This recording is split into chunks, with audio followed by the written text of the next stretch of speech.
വൈകുണ്ഠസ്വാമികളെക്കുറിച്ച് അറിയേണ്ടതെല്ലാം.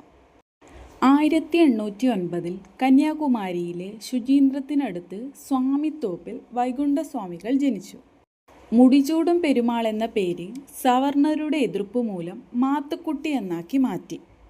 വൈകുണ്ഠസ്വാമികൾ ഒരു മതം സ്ഥാപിച്ചിട്ടുണ്ട്. അതാണ് അയ്യാവഴി മതം. 1008 ഇതളുകളുള്ള താമരയാണ് അയ്യാവഴി മതത്തിൻ്റെ ചിഹ്നം.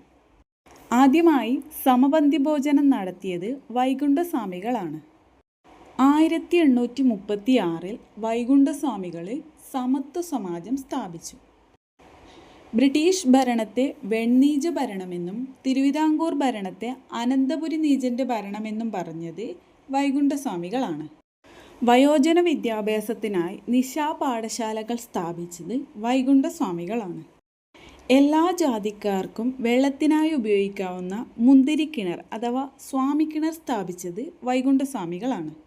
ദക്ഷിണേന്ത്യയിൽ ആദ്യമായി കണ്ണാടി പ്രതിഷ്ഠ നടത്തിയതും ഇദ്ദേഹം തന്നെയാണ്. ഇദ്ദേഹത്തിൻ്റെ 2 കോട്ടുകൾ നോക്കാം. ഒരു ജാതി, ഒരു മതം, ഒരു കുടുംബം, ഒരു ലോകം, ഒരു ദൈവം. വേല ചെയ്താൽ കൂലി കിട്ടണം. ഇവ രണ്ടും വൈകുണ്ഠസ്വാമികളുടെ ഇമ്പോർട്ടൻ്റായ വചനങ്ങളാണ്.